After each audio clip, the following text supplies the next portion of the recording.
Now you talk about being let down when the person who taught you religion ends up being corrupt.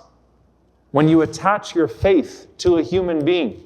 Think about the fitna for Salman radiallahu ta'ala anhu. This isn't just his shaykh.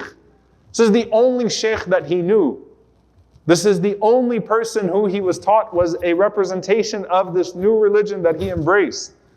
Right? You think about the fitna of that. SubhanAllah, when you read the story of Malcolm X, Al-Hajj Malik al-Shabazz, rahimahullah, and how his mind was just boggled, right? When you find the corruption of someone that you dedicate yourself to. I dedicated myself to this man, and this is what he became. Forget about this religion, right?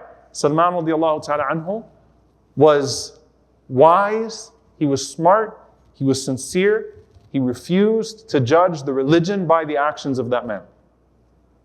So the religion itself still has some value. There's something here that's divine that I need to learn. If this man is a failure, he is his own failure. That's not the failure of the religion, that's the failure of this man alone. That's the wisdom and the sincerity of Salman radiallahu ta'ala anhu.